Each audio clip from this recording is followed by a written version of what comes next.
خوش نصیب لوگ وہ جن کو نصیب ہو صحبت اللہ۔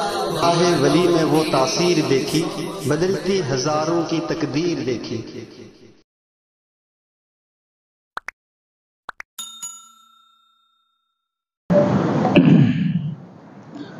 بسم الله الرحمن الرحيم الحمد لله الذي هدانا سواء الطريق وجعل لنا التوفيق خير رفيق والصلاة والسلام على من أرسله هدى ونورا أما بعد فأعوذ بالله من الشيطان الرجيم بسم الله الرحمن الرحيم ومن يبتغي غير الإسلام دينا فلن يقبل منه وهو في الآخرة من الخاسرين صدق الله العظيم وقال رسول الله صلى الله عليه وسلم أول صلاح هذه الأمة باليقين والزهد وأول فسادها بالبخل والأمل أو كما قال عليه الصلاة والسلام۔ اللہ تعالیٰ نے سب سے بڑی نعمت جو ہمیں دی ہے وہ دین کی نعمت دی ہے۔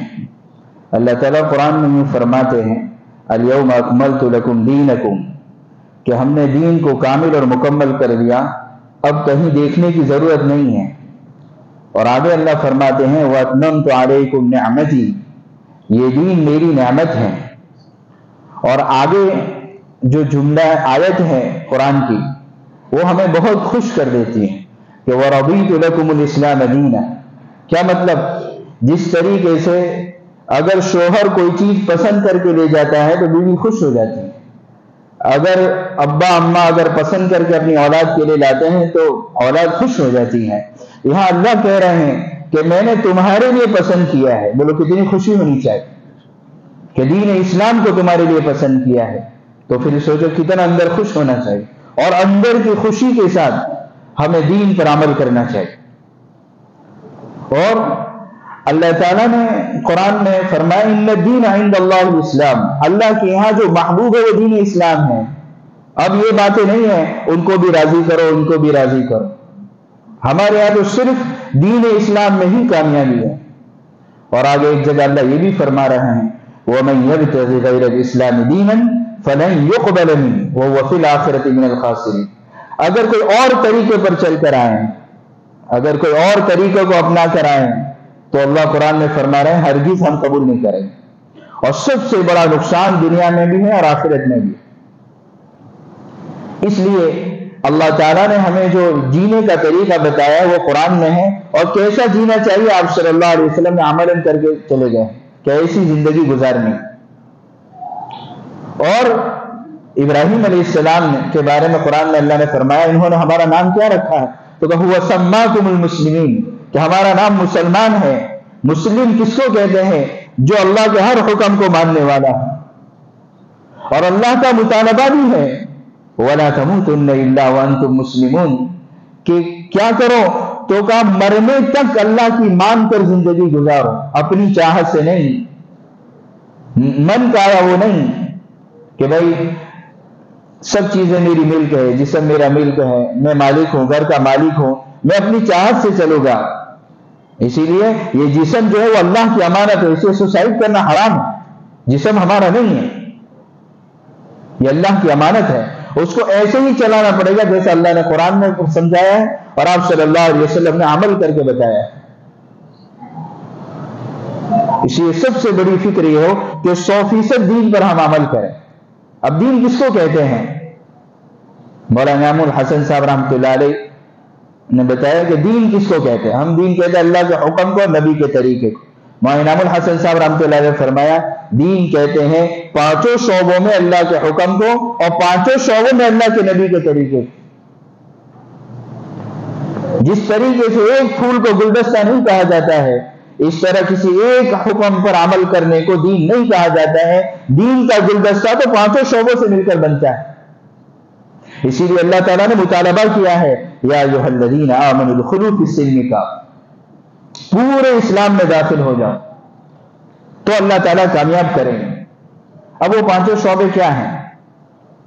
تو ایک ہے ایمانیات ہے، یعنی اللہ کی ذات اور صفات پر یقین رکھیں، جس کو ہم عقائد سے تعبیر کرتے ہیں کہ ہم 100% یقین رکھیں کہ اللہ جو چاہتا ہے وہی ہوتا ہے، ہم جو چاہے طاقت والے جو چاہے، کرسی والے جو چاہے، مال والے جو چاہے، ایٹم بم والے جو چاہے، وہ نہیں ہوتا ہے، جو اللہ چاہے وہی ہوتا ہے۔ وما تشاؤون الا ان یشاء اللہ، جو اللہ چاہتے ہیں وہی ہوتا ہے۔ روزی بھی اللہ جس کو چاہتے ہیں زیادہ دیتے ہیں، کم دیتے ہیں، یہ اللہ کی حکمت پر مبنی ہے۔ کسی کو مالدار بنائے، کسی کو غریب بنائے، کس کو لڑکا دیں گے لڑکی دیں گے، یہ اللہ کی چاہت پر۔ یہب لمن یشاء اناثا ویہب لمن یشاء الذکور، جس کو چاہتے ہیں لڑکیاں ہی لڑکیاں دیتے ہیں، اور جس کو چاہتے ہیں لڑکے ہی لڑکے دیتے ہیں۔ او یزوجہم ذکرانا واناثا، کسی کو ایک دو لڑکا دیتے ہیں، کبھی کسی کو ایک دو لڑکی دیتے ہیں۔ ویجعل من یشاء عقیما، کسی کو ایک بھی نہ بیٹا دیتے نہ بیٹی دیتے ہیں، کنٹرول اللہ کے قبضے میں ہے۔ الا لہ الخلق والامر، اللہ قرآن میں فرمایا کان کھول کے سنو، ساری مخلوق اللہ کے قبضے میں ہے اور اللہ کے فیصلے سے ہی چلتی ہے۔ اسی اولاد دینا یہ اللہ کے ہاتھ میں ہے، لڑکیاں دینا یہ اللہ کے قبضے میں ہے۔ ہم اس کو بوجھ نہ سمجھیں، ہاں لڑکیاں ہی لڑکیاں ہو رہی ہیں تو بیوی کا قصور نہیں ہے، یہ تو اللہ کے یہاں سے فیصلہ ہوتا ہے۔ تو ذات و صفات پر یقین ہو۔ دوسرا عبادات ہے، نماز ہے، روزہ ہے، زکوٰۃ اور حج ہے۔ زکوٰۃ تو چلو مالداروں پر ہے، سال میں ایک مرتبہ، حج مالداروں پر زندگی میں ایک مرتبہ ہے، اور حج سال میں ایک مرتبہ 30 دن ہے، لیکن نماز تو 5 مرتبہ ہے دن میں۔ اور حدیث شریف میں ہے من صلی صلاۃ الصبح فہو فی ذمۃ اللہ، جو فجر کی نماز پڑھتا ہے وہ اللہ کی حفاظت میں ہوتا ہے۔ مسلمان کو دائیں بائیں دیکھنے کی ضرورت نہیں ہے۔ اللہ کے نبی صلی اللہ علیہ وسلم فرمایا احفظ اللہ یحفظک احفظ اللہ تجدہ تجاہک، تو اللہ کے احکام کی حفاظت کر، اللہ تیری حفاظت کریں۔ جو آدمی صبح کی نماز پڑھتا ہے اللہ کی حفاظت میں ہو، بولا کوئی آنکھ اٹھا کے دیکھ سکتا ہے؟ کہیں دائیں بائیں نہ دیکھیں، ہم کم ہیں، ہمارے پاس اسباب کم ہیں، ایجوکیشن کم ہے، ہماری کرسی نہیں ہے۔ سب سے بڑی کرسی تو مسجد میں ہماری ہونی چاہیے کہ ہم مسجد میں غیر حاضر نہ ہوں، پھر اللہ ہماری حفاظت کریں گے۔ اس لیے ہماری حفاظت دائیں بائیں نہ دیکھیں، ہماری حفاظت تو دین میں ہے، 100% دین میں۔ اور دوسری بات، ایک تو ایمانیات و عبادت، معاشرت، کہ ہم کیسے رہیں، اب والدین کے ساتھ، ابا اماں کے ساتھ کیسے رہیں۔ اللہ تعالیٰ نے جہاں قرآن میں اللہ کی عبادت کا حکم دیا ہے، اس کے بعد ماں باپ کے ساتھ اچھا سلوک کرنے کا حکم دیا۔ وَقَضَىٰ رَبُّكَ أَلَّا تَعْبُدُوا إِلَّا إِيَّاهُ وَبِالْوَالِدَيْنِ إِحْسَانًا، کہ اللہ کی عبادت کرو، ماں باپ کے ساتھ اچھا سلوک کرو۔ أَنِ اشْكُرْ لِي وَلِوَالِدَيْكَ، میرا شکر ادا کرو، عملاً بھی، قولاً بھی، لساناً بھی، زبان سے بھی، دل سے بھی اور عمل سے بھی، اور ماں باپ کا بھی شکر ادا کرو۔ کہ بنی اسرائیل سے پختہ عہد لیا، وَإِذْ أَخَذْنَا مِيثَاقَ بَنِي إِسْرَائِيلَ لَا تَعْبُدُونَ إِلَّا اللَّهَ وَبِالْوَالِدَيْنِ إِحْسَانًا، تو ماں باپ کے ساتھ اچھا سلوک۔ بیوی ہے، شادی کی ہے، تو اللہ قرآن میں فرما رہا ہے وَعَاشِرُوهُنَّ بِالْمَعْرُوفِ، ان کے ساتھ اچھا سلوک کرنا۔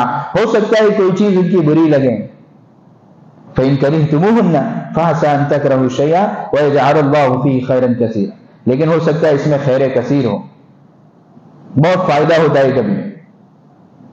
بلکہ بعض اکابرین نے لکھا ہے، ابو الحسن خولانی رحمۃ اللہ علیہ، خرقانی رحمۃ اللہ علیہ، کہ وہ شیر پر سواری کرتے، بہت بڑے اللہ والے۔ تو ایک مرتبہ ان کے یہاں کوئی اصلاح کے لیے پہنچا تو بیوی بہت غصے ہو گئی کہ کہاں پھنس گئے تم، سمجھ میں یہ تو ڈھونگی ہے، سمجھ میں کس کے بارے میں؟ ابو الحسن خرقانی رحمۃ اللہ علیہ۔ اور وہ جنگل میں، تو محلے والے سمجھ گئے کہ یار تھوڑا کڑک ہے گھر میں بیوی، تو محلے والوں نے کہا تو گھبرا مت، ذرا جنگل میں جا کر دیکھ کر۔ تو جب جنگل میں جا کر دیکھا تو کیا ہے، تو کہا ابو الحسن خرقانی رحمۃ اللہ علیہ شیر پر سوار ہیں۔ ہم سب سمجھتے ہیں قربانی کے دن گئے ہیں، ہم تو چھوٹے سے بھی ڈرتے ہیں، اگر یوں مرا سینگ سے بھی ڈر لگتا ہے۔ یہ کس پر سوار ہے؟ ابھی اگر حقیقت میں آ جائے تو شاید یہ مسلح بھی کم ہو جائے۔ تو کس پر سوار ہے؟ شیر پر، اور ہاتھ میں کوڑے کی جگہ سانپ ہے، اور وہ لکڑی لینے گئے تھے۔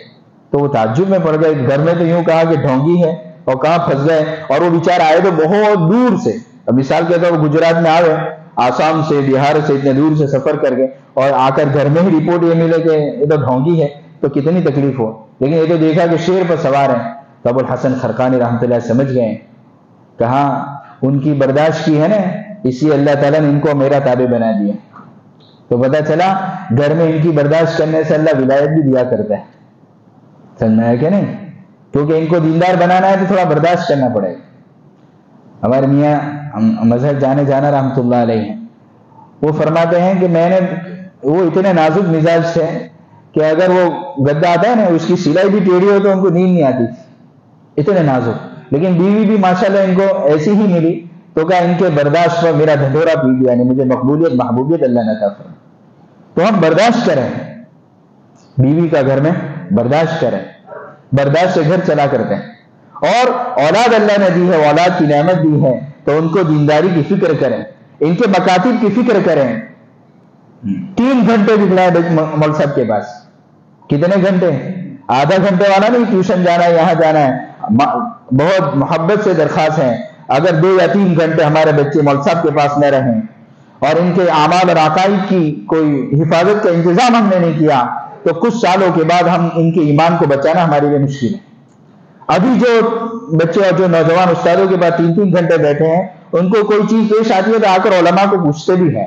لیکن اگر ہم نے ان کو اتنی اہمیت اس زبان کی دی جس زبان والوں نے ہمیں غلام بنایا تھا، ہم اب تک ان کی غلامی کی بیڑیاں پیروں میں ڈال کر کہ آدھا گھنٹہ جائے گا، اب مول صاحب آدھا گھنٹے میں سبق پڑھائیں، عقائد صحیح کریں، دعائیں سکھاویں، کچھ بھرے ان کو، کیا کریں؟ آدھا گھنٹہ کیا کریں؟ اسے میرے بھائیوں سب پڑھاویں. ہم کو لائر کی بھی ضرورت ہے، ایس پی کی بھی ضرورت، سب ضرورت ہے، لیکن دینداری کی پہلی ضرورت ہے. اسی اولاد کی دینی فکر کریں، مکاتب کی فکر کریں، پڑوسی ہے اس کے ساتھ اچھا سلوک کریں، رشتے دار ہیں تو صلہ رحمی کریں. تیسرا ہے معاملات ہے کہ ہمارا لین دین صحیح ہو، ہم حرام کمائیوں سے بچیں.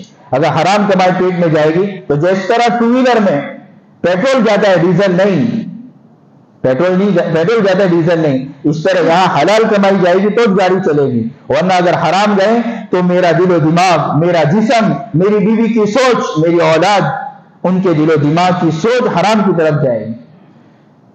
سوچ ذرا سمجھنے کی ضرورت ہے. خاص طور پر اس زمانے میں تھوڑی تھوڑی چیزوں میں لون سے بچیں. قرآن و حدیث میں 2 گناہ ایسے ملتے ہیں جہاں اللہ نے جنگ کا اعلان کیا ہے. اس میں سے ایک یہ ہے سود. فَإِن لَمْ تَفْعَلُوا فَأْذَنُوا بِحَرْبٍ مِّنَ اللَّهِ وَرَسُولِهِ، کہ اللہ سے جنگ ہو رہی ہے. اگر لون لے کر اللہ سے مقابلہ کر رہے ہیں تو گھروں میں سکون کیسے آئے گا؟ کہ گھروں کے جھگڑے کیسے ختم ہوں گے؟ دلوں میں سکون کیسے آئے گا؟ پریشانیاں کیسے ختم ہوں گی؟ یہ حالات کیسے صحیح ہو جائیں گے؟ اور 5واں ہے اخلاق و سنسکار. میری زبان اور عمل سے کسی کو تکلیف نہ پہنچے، میری زبان عمل سے ہمیشہ لوگوں کو فائدہ پہنچے، کسی کی دشمنی لے کر نہ چلوں. یہ 5 شعبوں پر چلنے کو دینداری کہتے ہیں اور دین کہتے ہیں. اور اللہ تعالیٰ نے اس پر عمل کرنے کے لیے سب سے بڑی نعمت جو ہمیں دی ہے وہ آزادی کی نعمت ہے. یہ آزادی جو ہے نا، بزرگوں نے اپنی جان کی قربانی دے کر جو آزادی کی نعمت دی ہے وہ گھومنے پھرنے کے لیے نہیں ہے، تاکہ ہم 100% آزادی کے ساتھ دین پر عمل کر سکیں. اس لیے اپنی جان کی قربانیاں لگائیں. اور آزادی انسان کی فطرت ہے، یہ فطری حق ہے. اسلام کے آنے سے پہلے مردوں کو غلام بنایا جاتا تھا، عورتوں کو باندھی بنایا جاتا ہے. جب آپ صلی اللہ علیہ وسلم آئے تو آپ صلی اللہ علیہ وسلم نے غلام کو آزاد کرنے کے فضائل سمجھائے. حضرت ابوبکر رضی اللہ تعالیٰ عنہ غلام کو خرید کر آزاد کیا کرتے تھے. اور خود قرآن نے بھی ترغیب دی ہے، بھائی اگر قسم کھا لی ہے تو کیا کفارہ دیں؟ تو فکفارۃ اطعام 10 مساکین من اوسط ما تطعمون اہلیکم او کسوتہم او تحریر رقبہ. غلام کو آزاد کریں. زہار کا مسئلہ ہے تو کہا غلام آزاد کریں. ومن قتل مؤمنا خطأ فتحریر رقبہ، کہ بھائی کوئی بھول سے کچھ، کوئی ہماری داڑھی وغیرہ سے بھی انتقال ہوا ہے تو کیا کرے؟ غلام آزاد کریں. غلام آزاد کرنا یعنی آزادی کا حق دیا ہے اسلام نے، اور یہ ہمارا فطری حق ہے، انسانی حق ہے یہ. لیکن کیا کریں، اس ملک کو چند سالوں پہلے یعنی 1600 سے پہلے نگاہیں پڑی ہیں کس کی؟ لَتَجِدَنَّ أَشَدَّ النَّاسِ عَدَاوَةً لِلَّذِينَ آمَنُوا الْيَهُودَ وَالَّذِينَ أَشْرَكُوا. ان کی نگاہیں، جس کو ہم ہمارے ملک کو سونے کی چڑیا کہا جاتا ہے. مولانا حسین احمد مدنی رحمۃ اللہ علیہ نے ایک جگہ لکھا ہے کہ یہاں سونے کے سکے چلتے رہے اس ملک کے اندر. ایک سکے کا بتایا ہے کہ ایک سکہ 19 یا 21 گرام کا سونے کا سکہ تھا. تو سوچ لو، یہاں تو 10 گرام 50,000 روپے کا ہے سونا، 10 گرام 50,000 کا، تو ایک جگہ 19 یا 21 گرام کا بھی ایک سکہ تھا. مختلف تھے، کوئی 8 گرام کا بھی تھا، لیکن ایک بڑا جو تھا بھاری وزن والا تو 19 یا 21 گرام کا سونے کا سکہ، اسی اس کو سونے کی چڑیا کہتے تھے. اب 1599 کے اندر لندن کے 200 تاجروں نے طے کیا کوئی کمپنی ڈالنی ہے، تو انہوں نے کمپنی ڈالی 200 تاجروں عمرہ نے 1599 کے اندر. یہ تو 2000 چل رہا ہے، 300-400 سال پہ. اب انہوں نے طے کیا لندن کے اندر، اور طے کر لیا، اس کا نام بھی ایسٹ انڈیا کمپنی رکھ دیا. پھر ایک سال کے بعد یعنی 1599 میں تو یہ ڈالی انہوں نے لندن کے اندر. اس کے بعد 1600 کے اندر ایلیزابیتھ نے، وہاں کی ملکہ نے، ان کو قانونی طور پہ اجازت دے دی کہ بھائی یہ کمپنی رہے گی تاجروں کی. پھر وہاں سے 1601 یا 1612 میں چند تاجر یہاں پہنچے. کتابوں میں سورت بھی لکھا ہے کہ پہلے سورت بھی پہنچے، ایک کتاب کے اندر لکھا ہے. یہاں انہوں نے تجارت شروع کی. یہ چالاک قوم ہے، بہت چالاک قوم. اور اس وقت ہمارے یہاں طوائف الملوک چلتا تھا. بھائی ہماری زبان میں اس کو نوابوں کا راج کہتے تھے. ہاں، وہ گویا کہ اس کی بادشاہ ملک رہتا تھا گویا. تو انہوں نے پہلے یہاں سے تجارت شروع کرتے کرتے کرتے پہلی جو بنیاد انہوں نے ڈالی ہے وہ بنگال کے اندر ہے. یعنی کس کی تجارت تو یہاں سے شروع کی، کیونکہ یہاں بندرگاہ تھی، سنجان ہے، سورت ہے، یہ سب بندرگاہیں تھی. تو یہاں آئے ہوں گے تو یہیں سے شروع ہوا ہوگا. لیکن پہلی سازش جو شروع کی انہوں نے ہم کو غلام بنانے کی ابتدا جو کی ہے، وہاں 1757 سے 1717 وہاں تک تو تجارت ہوتی ہوتی چلی گئی. اس کے بعد کچھ سالوں کے بعد بنگال کے اندر سراج الدولہ تھے. یہ ہمارے پہلے مجاہد ہیں جو ان کی چالاکیاں سمجھ گئے تھے کہ کیا کرنا چاہتے ہیں. یہ تجارت نہیں کرنا چاہتے ہیں، یہ سونے کی چڑیا پر حملہ کرنا اور قبضہ کرنا چاہتے ہیں، اس ملک پر قبضہ کرنا چاہتے ہیں. اور ان کو یقین تھا کہ اللہ تعالیٰ نے اس جگہ 800 سال مسلمانوں کو بٹھایا ہے، اور بہادر قوم بھی تھی اور سیاست کی بھی ماہر تھی. تو دھیرے دھیرے انہوں نے سب جگہ جال بچھانی شروع کی. لیکن شروعات جو کی ہے وہ سراج الدولہ سمجھ گئے 1757 میں تقریباً. تو انہوں نے پہلا ان سے مقابلہ کیا ہے 1757. لیکن کیا کریں، اللہ کرے ہمارے مسلمانوں میں اللہ اتفاق اور اتحاد عطا فرمائے. سب سے پہلا غدار بھی ہمارے میں سے ہی کھڑا ہوا ہے، میر جعفر کر کے، اور اس کی غداری کی وجہ سے سراج الدولہ کو ناکام ہونا پڑا، شکست ہوئی ان کو.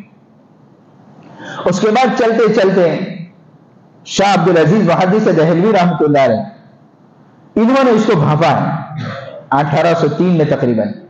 تو پھر انہوں نے واپس کھڑے ہوئے اور آزادی کا انہوں نے پرچم لہرانے کی کوشش کی، بھائی حفاظت کی جاوے. تو انہوں نے شاہ اسماعیل شہید نے سید احمد شہید رحمۃ اللہ علیہ کو لے کر محنتیں کی. یہ تو بہت تعریف ہے، لیکن یہ اس لیے بتائی جا رہی ہے تھوڑی مختصر کہ ہم کو بتا بھی چلیں کہ چند ناموں کا نام آزادی نہیں ہے. یہاں قربانیاں صرف مولانا ابوالکلام آزاد نے صرف نہیں دی ہے، اس سے پیچھے بہت اکابر نے اپنی جان کی قربانیاں لگائی ہیں، بلکہ شروعات تو سراج الدولہ سے ہوئی ہیں. اس کے بعد دوسرا معرکہ جو ہوا ہے وہ 1803 میں تقریباً شاہ اسماعیل شہید رحمۃ اللہ، سید احمد شہید رحمۃ اللہ علیہ، انہوں نے بہت محنتیں کی مختلف علاقوں میں جا کر، لیکن پھر بھی وہ بالاکوٹ کے میدان میں جا کے شہید ہوئے، کیونکہ یہ بہت شاطرانہ قوم تھی. وہ سب جگہ بنگال سے شروعات کی تھی انہوں نے، اور طوائف الملوک نوابوں کا چلتا تھا، تو دھیرے دھیرے دھیرے انہوں نے اپنے پنجے مضبوط کیے. اب شاہ اسماعیل شہید کی بھی شہادت ہے. اس کے بعد دھیرے دھیرے آگے بڑھتا رہا. ہمارے اکابر کو بہت فکر تھی اور وہ سازش سمجھ گئے تھے کیا کرنا چاہتے ہیں.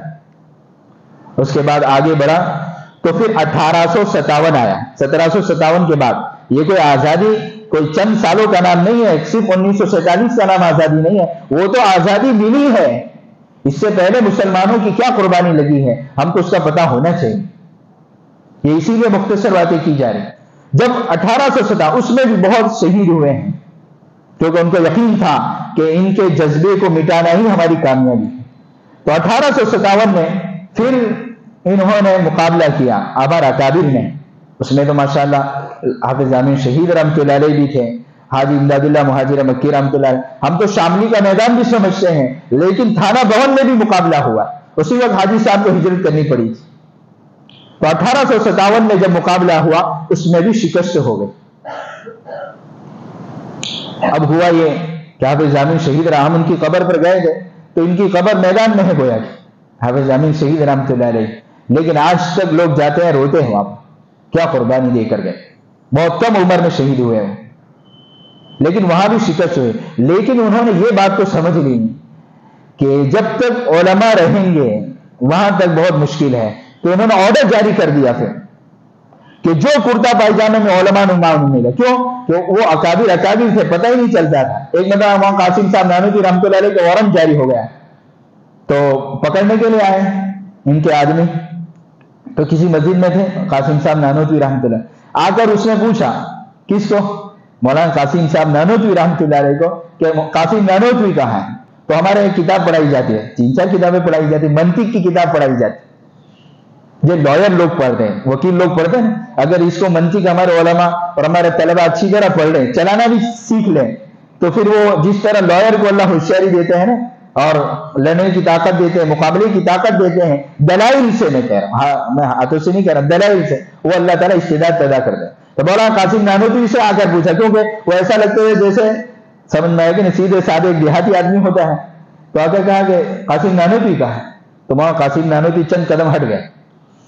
تو پھر انہوں نے کہا یہی ابھی تھے. ابھی کیا کہا؟ ابھی یہاں تھے. تو وہ سامنے والا سمجھا کہ یہاں یعنی ادھر کہیں تھے اور چلے گئے. انہوں نے ہماری وہ کتاب پڑھائی جاتی ہے نا منطق، اس اعتبار سے جواب دیا کہ اب بھی یاد تھے، چند قدم ہٹ گئے تو اشارہ کر دے گا یہی تھا. بھی تو ایسے سیدھے سادے رہتے تھے. تو انہوں نے دیکھا کہ یہ تو سیدھے سادے لوگ ہیں، اور اتنا بڑا مقابلہ کر دیا تھانہ بھون کا. اس کے بعد یہ شاملی کا میدان تھا، تو انہوں نے وارنٹ جاری کر دیا کہ جتنے علماء ملے ان کو شہید کیا جائے. تو کتابوں میں لکھا ہے کہ 51,500 علماء شہید ہوئے. لیکن ہاں اچھا 1857 میں جب ناکامی ہوئی، میں بھول نہ جاؤں، علماء کا تو ہو گیا، 2 لاکھ مسلمان شہید ہوئے، اس میں 51,500 علماء شہید ہوئے، اور 15,000 سے زیادہ کو پھانسی دی گئی ہے. ایک مورخ نے لکھا ہے، اینڈر ٹامس نے، انگریز مورخ نے، کہ صرف دہلی میں 500 علماء کو پھانسی دی گئی ہے، دہلی میں سے کل ملا کر تو 15,000 سے زیادہ ہے. لیکن 1857 میں جب ناکامی ہوئی ہے تو یہاں سے ڈاکٹر ولیم کر کے ان کے مورخ تھے، انگریز تھا، اس نے برطانیہ کے حاکم کو لکھا کہ بھئی کیا ہوا، مقابلہ کیوں ہوا، وجہ کیا؟ تو انہوں نے وجہ بتائی کہ ان کے پاس ایک تو 2 چیزیں ہیں مسلمانوں کے پاس، ایک تو ان کا رہبر قرآن ہے، دوسرا علماء ان کی رہبری کرتے ہیں. اسے ان کے اندر آزادی کا جذبہ ہے، وہ مٹا نہیں سکتے ہم، اور جب تک ان مسلمانوں کے اندر آزادی کا جذبہ رہے گا وہاں تک ان کے اوپر حکومت نہیں کر سکتے. تو کہا کیا کیا جائے؟ تو کہا ان کا رہبر قرآن ہے، ان کو جلایا جائے. کتابوں میں مورخین نے لکھا ہے 3 لاکھ قرآن جلائے گئے. بیت الخلا کا جو سوراخ ہے نا، سوراخ، اس میں ڈالے گئے قرآن. لیکن ان نادانوں کو کہاں پتا ہے اِنَّا نَحْنُ نَزَّلْنَا الذِّكْرَ وَإِنَّا لَهُ لَحَافِظُونَ. آپ صفحات سے تو مٹا سکتے ہو، سینوں سے کیسے مٹا سکتے؟ پھر انہوں نے دیکھا کہ چلو قرآن تو مٹایا ہم نے بظاہر صفحات سے، لیکن اس کے رہبری کرنے والے تو علماء ہیں. تو وارنٹ جاری کیا کہ علماء کو شہید کیا جائے. تو پھر جو علماء نما تھے، علماء نما جس کے چہرے پر داڑھی تھی، کرتا پائجامہ، جہاں پکڑے جاویں وہاں ان کو شہید کیا جائے. وہاں اس وقت صرف 15 دن میں، مورخین نے لکھا ہے 15 دن کے اندر 2 لاکھ مسلمانوں کو شہید کیا. مسجدوں کے باہر شہید کیا گیا. اس میں سے 51,500 علماء ہیں، اور 15,000 سے زیادہ ان میں سے پھانسی دی گئی. اتنی ساری قربانی دینے کے بعد وہ 1857 ہو گیا. اور پھر اللہ تعالیٰ نے ایک نعمت دی، 1866 میں 57 میں دارالعلوم دیوبند کی بنیاد ڈالی گئی. پڑھنے والا بھی ایک اور پڑھانے والا بھی ایک، نام دونوں کا محمود، پڑھنے والا بھی محمود، پڑھانے والا بھی محمود. جو پڑھنے والا محمود ہے شیخ الہند رحمۃ اللہ علیہ، لیکن ان کے اندر بھی وہی جذبہ تھا جو شاہ اسماعیل شہید کا تھا، سید احمد شہید رحمۃ اللہ علیہ کا، لیکن بجھا نہیں تھا وہ. اس کے بعد یہ جب 1857 میں ہو گیا، اس کے بعد شیخ الہند رحمۃ اللہ علیہ نے یہ جاری رکھا. اس کے بعد مولانا عبید اللہ سندھی کو کابل بھیجا. کابل سے انہوں نے ایک ریشمی رومال میں خط بھیجا تھا اور انہوں نے اسی وقت وہ یوں سمجھو کہ جنگ عظیم چل رہی تھی، تو وہ چاہ رہے تھے کہ ان کو یہاں سے ہٹاوے انگریز ہو گئے، تو مولانا عبید اللہ سندھی کو کابل بھیجا تھا، انہوں نے کچھ کارگزاری بھیجی تھی یہاں پر شیخ الہند رحمۃ اللہ علیہ پر، ریشمی رومال، جو ہماری تاریخ ہے ریشمی رومال میں، اور ایک معتبر آدمی کو دی تھی وہ. لیکن یہ جس بیچ میں چونکہ کبھی کبھی مہمان بھی بننا پڑتا، رات قیام کرنا پڑتا، تو ایک آدمی کے یہاں قیام کیا، اور اس سے وہ آدمی قیام کرتا ہے تو الانسان عبد الاحسان ہے، تو آدمی کبھی دل کی بات کہہ دیتا ہے. تو اس کے گھر جس کے گھر مہمان رہا وہ انگریزوں کا ایجنٹ تھا مسلمان. دیکھیں بات یاد رکھیں، کہیں اور نہیں ہے، حالات کہیں اور سے نہیں آتے ہیں، اس سے ہماری اتفاق اتحاد کی بہت ضرورت ہے. تو وہ جو تھا مہمان، اس نے اطلاع کر دی کہ ایسا حال ہے، کابل سے پیغام جا رہا ہے. تو انہوں نے ریشمی رومال کو پکڑ لیا جس نے پوری کارگزاری اور پورا منصوبہ قائم کیا ہوا تھا، پوری ترتیب. اس کے بعد وارنٹ جاری کر دیا گیا کہ واپس پکڑا جائے. تو شیخ الہند رحمۃ اللہ علیہ کو حجاز سے پکڑا گیا، اور وہ قبضہ دینے والا بھی پھر مسلمان تھا. اور اس کے بعد تو 3 سال تک، تقریباً 1917 سے لے کر 1920 تک 3 سال 2 ماہ اور 23 دن تک مالٹا کی جیل. اور مالٹا جو کالا پانی ہے نا، وہاں کی کارگزاری، گراؤنڈ کالا نہیں ہے، کالے کا معنی بعضوں نے لگا موت یقینی ہے، وہاں جائے آدمی بچتا نہیں ہے. اتنے حالات ان پر آئے. ہمارے ایک کتاب پڑھائی جاتی ہے عربی دوم میں، علم الشیگا، وہ مصنف بھی وہی نکوبار، انڈمان نکوبار کے علاقے اور جزیرے میں شہید ہوئے، وہی وہ کتاب لکھی گئی ہے. وہی جنگ آزادی کے موقع پر یہ سب ہے، کوششوں کے اندر. تو شیخ الہند رحمۃ اللہ علیہ بہت حالات یہ 3 سال جیل کر.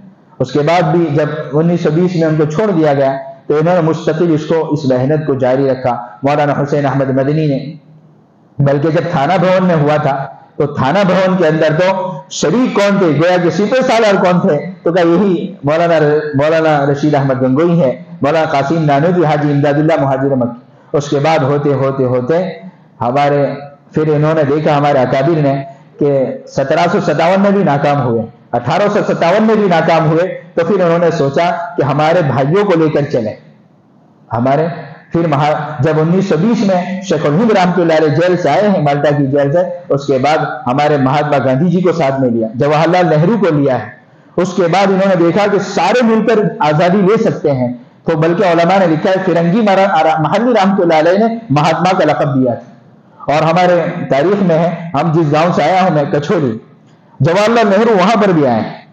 بھائی ہمیں تحقیق کی کہ یہاں اس وقت تو وہ دیہات، ایسے بھی ہمارا دیہات چھوٹا ہی ہے، تو اس وقت اور تھا. تو اس وقت مولانا شبیر احمد عثمانی، یہ سب آزادی کی بہت، مولانا شبیر احمد عثمانی ہے، مولانا ظفر احمد تھانوی رحمۃ اللہ علیہ، یہ سب اکابر نے بہت محنت کی. تو ہم نے تحقیق کی کہ کچھوری کیوں آئے تھے، تو کہ ہمارے یہاں نقدی چاچا کر کے تھے جو جیل میں نہرو کے ساتھ تھے، وہاں انہوں نے وعدہ کیا تھا کہ ہمارے یہاں کچھوری آنا ہے، تو وہاں آئے بھی. تو ہمارے چند بڑوں کے پاس ان کے فوٹو بھی تھے جو کچھوری میں آئے. اس میں مولانا حفظ الرحمان سہروی بھی آئے تھے اور انہوں نے پروگرام بھی کیا تھا اس جگہ پہ. تو اس وقت جب وہ جیلوں میں تھے ہمارے مہاتما گاندھی جی اور جواہر لال نہرو، سردار ولبھ بھائی پٹیل صاحب، ہم ان کی قربانی بھی نہیں بھلاتے ہیں، لیکن ان کے ساتھ ہمارے اکابر بھی رہے ہیں. اور اتنی بڑی قربانی کے بعد 1947 میں ہمیں آزادی ملی. اس لیے میرے بھائیوں یہ بات اسی اشارتاً کی گئی کہ اس کی بنیادوں میں مسلمان اور ہمارے اکابر کا بہت بڑی قربانی لگی ہے، اپنی جانیں لگی ہیں. اس کے لیے ہم اب جب آئیں گے سے ابھی چند دنوں کے بعد، اس وقت صرف یہ نہ سمجھیں کہ چند آدمیوں نے اس کو شہید کرایا ہے. ہمارے اکابر کی جانیں لگ چکی ہیں، اور جانیں لگا کر ہم نے کہا نا 50,000 سے زیادہ علماء، 50,000 سے زیادہ علماء قرآن جلائے گئے ہیں. اور ان کو یقین تھا کہ جب تک یہ قوم علماء کے ساتھ چلے گی، اسی ہمارے رہبر جو ہیں، ہمارے قائد جو ہیں، ہمارے علماء جو ہیں، وہ جو ہمیں رہبری کریں گے، ہم جوش میں نہیں ہوش کے ساتھ، اور علماء کی نگرانی میں علماء جو ہماری رہبری کریں، جس طرح چلنا ہے، کیسے چلنا ہے، اس طرح اگر ہم چلتے رہیں گے تو پھر انشاءاللہ العزیز ہمیں کامیابی ملتی رہے گی. دوسری بات جو ہمارا ذہن خراب کیا جا رہا ہے کہ گویا کہ زبردستی، چونکہ یہ یقینی بات ہے کہ ہمارے یہاں اسلام جو آیا ہے ملکوں سے آیا ہے، محمد بن قاسم الثقفی، لیکن علماء نے لکھا ہے کہ انہوں نے اس طرح انصاف سے حکومت کی ہے کہ وہ جب انتقال ہوا تب ان لوگوں کو، ہمارے بھائی ان کو دیوتا کہتے تھے، دیوتا، یہ ہمارا دیوتا ہے، ایسے اخلاق تھے. اور اسلام جو پھیلا ہے ان کو بھی اللہ نے ذریعہ بنایا، اور تاجر بھی ذریعہ بنے ہیں ہمارے تاجروں کے اخلاق کی برکت سے۔ اس لیے یہ نہیں ہے کہ زبردستی کسی کو اسلام قبول کرایا گیا ہے۔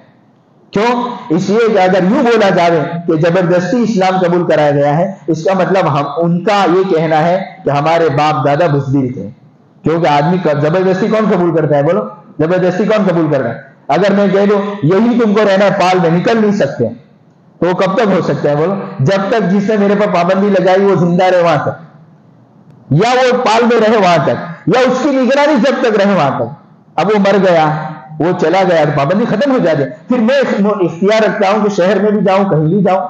تو اگر کسی نے زبردستی کی ہے تو پھر اب واپس آگے والی نسلوں کو کس نے زبردستی کیا ہے؟ ابھی کس نے زبردستی کیا ہے؟ اس کا مطلب اگر وہ یوں کہے کہ زبردستی، اس کا مطلب اپنے باپ داداؤں پر تہمت لگ رہی ہے۔ اور دوسری بات، اگر باپ دادا پر بزدلی کی تہمت نہیں، اس کا مطلب خوشی سے قبول کیا ہے، اخلاق کو دیکھ کر قبول کیا ہے کہ مسلمانوں کے اخلاق ایسے تھے۔ تاجروں نے آ کر اپنی تجارت اس طرح چلائی، عرب سے مہمان آئے تھے، ہم ابھی مطلب گوگا گئے تھے، گوگا بھاونگر، تو ہم نے ان سے پوچھا پورے گاؤں میں قبر ہی قبر ہے، پورے گاؤں میں قبر ہی قبر ہے۔ تو ہم نے گاؤں والوں سے پوچھا یہ کس کی قبر؟ ہمارا قبرستان تو پیچھے ہے، ہمارے گاؤں کا قبرستان پیچھے ہے۔ تو پھر میں نے کہا یہ کس کی قبریں ہیں؟ تو کہا یہ عرب سے آنے والے مہمانوں کی قبر ہے، وہاں سمندری علاقہ ہے۔ تو کہا یہاں عرب سے آنے والے۔ ہم ایک مرتبہ موریشیس گئے تھے، تو وہاں مولانا یوسف لمباڑا صاحب ہیں رحمۃ اللہ، تقریباً تو انتقال ہو گیا اس وقت 2011 کی بات۔ تو وہ ہم کو پورے ملک کے سفر کے لیے لے گئے، تو ایک جگہ لے گئے، وہاں قبریں ادھر کی بنی تھی، فلسطین کی طرف۔ تو میں نے کہا یہ قبر کیوں ادھر کی ہے؟ تو کہا کہ ان کی آزادی میں جناتوں نے بھی ساتھ دیا۔ تو میں نے کہا جناتوں میں بہت طاقت، تو کہا کہ اگر وہ جس کی شکل اختیار کرے پھر اللہ اتنی طاقت دیتا ہے، اگر وہ انسان بنے تو انسان جیسی طاقت آئے گی، اگر وہ بلی بن کر آئے گا تو انہیں مار ڈال کے بڑھ جائیں گے۔ تو کہا انہوں نے انسانی شکل میں مقابلہ کیا تھا، تو ان کی قبر ادھر بنی ہوئی ہے۔ پھر ہم کو ایک سمندری کنارے پر لے گئے، تو قبر ہی قبر ہے، اچھا قبرستان نہیں ہے، پانی لگ رہا تھا۔ تو مجھے کہا یہ کس کی قبر ہے؟ میں نے پوچھا یہ کہتے عرب کے آنے والے مہمانوں کی قبریں ہیں، کشتی ٹوٹ گئی تھی تو یہاں، تو کہا مہینوں تک لاشیں ایسی کی ایسی رہی، پھر بادشاہ کے ذہن میں آئی تو پھر اس نے دفن کیا ہے، لیکن ابھی بھی پانی لگ رہا تھا۔ انہوں نے اپنی قربانی کے ساتھ یہ تجارت کی غرض سے آئے ہو، اسلام کی غرض سے آئے ہو، یہاں اسلام ایمان کی بنیادیں ڈالیں۔ اس سے میرے بھائیوں، اب ہمارا جو دین آ رہا ہے، اب یہ باتیں جب سنی ہے تو ہمارے اندر خوشی ہونی چاہیے، اور ہم سینہ تان کے کہ اس کے اندر ہمارے اکابر کا خون بہا ہے آزادی کے لیے، قربانیاں دی ہیں آزادی، ہم احساس کمتری میں نہ رہیں، ہاں ہم کسی کے احسان کے نیچے نہ دبیں، ہمارا اکابر میں قربانی۔ دوسری بات ایک ہے جو آخری مسئلے کی بات، کہ اللہ تعالیٰ عمل کی توفیق عطا فرمائے۔ دوسرا ہماری بات ہے، جس طرح ہمارے ہاں اگر اسلامی اسکول ہے تو کوئی مسئلہ نہیں ہے، لیکن ایک گیت جو ہوتا ہے اس کی وضاحت کر دے تاکہ شرکیہ نہ ہو، کہ جس طرح وندے ماترم کا ترجمہ یہ ہوتا ہے، اے بھارت ماتا ہم تم سے وندنا کرتے ہیں، عبادت کرتے ہیں، اور ہمارے عبادت صرف اللہ کی ہوتی ہے، ہمارے یہاں عبادت کسی کی نہیں ہوتی، اسے اس کو پڑھنے سے بھی بچے، یعنی گانے سے۔ اور ایک بھارت ماتا، ہمارے یہاں کوئی ماتا نہیں، ہمارے یہاں تو صرف اللہ ہے، اس کے علاوہ کوئی نہیں ہے۔ تو ہم جوش میں آ کر سب تو کریں، لیکن اس کی سے بھی اپنی اولاد، اچھا اپنی اولادوں کا بھی ذہن بنائے، اس کا ترجمہ یہ ہوتا ہے کہ یہ بھارت ماتا ہم تمہاری وندنا کرتے ہیں، یعنی عبادت کرتے ہیں، اس کے لیے ان سے بچنے کی کوشش کریں، اور اپنی اولاد، ہم تو جو مسئلہ ہوگا وہ کہیں گے، کیونکہ وَمَن يَتَوَكَّلْ عَلَى اللَّهِ فَهُوَ حَسْبُهُ، کہ ہم ڈریں گے اللہ سے، ہاں اللہ کا معاملہ ہوگا۔ ہاں حکمت کب تک؟ جب تک حکمت کی ضرورت پڑے گی، جب مسئلے کی ضرورت پڑے گی تو وہ علماء کی ذمہ داری۔ اس سے پورے مجمع سے یہ بات کی وضاحت کر دی ہے کہ اپنے بچوں کے اندر بھی یہ بھریں، یہ جو باتیں سنی ہے اپنے بچوں کو بھی جا کر سمجھائے کہ بیٹا یہاں علماء کی قربانیاں لگی ہے، مسلمانوں کی 2 لاکھ مسلمانوں کی اس ملک کی آزادی میں قربانی لگی ہے، تو یہ ہمارا بھی ہے، اور ہم بھی خوشی کریں گے، منائیں گے، کیونکہ یہاں غلامی سے اللہ نے آزادی عطا فرمائے، اللہ تعالیٰ عمل کی توفیق عطا فرمائے۔ اور دوسری گزارش یہ ہے کہ ماشاءاللہ اون سے ہمارے ساتھی چندے کے لیے پہنچے ہیں، تو ہمارے ساتھی سے گزارش ہے کہ جو اللہ تعالیٰ نے مال کی صلاحیت دی ہے وہ جمع خرچ کرنے کے لیے نہیں کہہ رہا ہوں، جو مدارس پر لگاتے ہیں، اس لیے کہ یہ جو آواز چلی ہے نا بنیاد 1857 کے بعد، یہ مدارس کی بھی بہت پختہ مضبوط بنیادوں کے ساتھ چلی ہے۔ اس کے لیے علماء جب تک رہے، مدارس رہیں گے، ہماری رہبری ہوتی رہے گی، ہماری بچوں کی ایمان اعمال کی حفاظت ہوتی رہے گی، تو ہم جتنا حلال کمائی کے ذریعے ان کی مدد کریں گے۔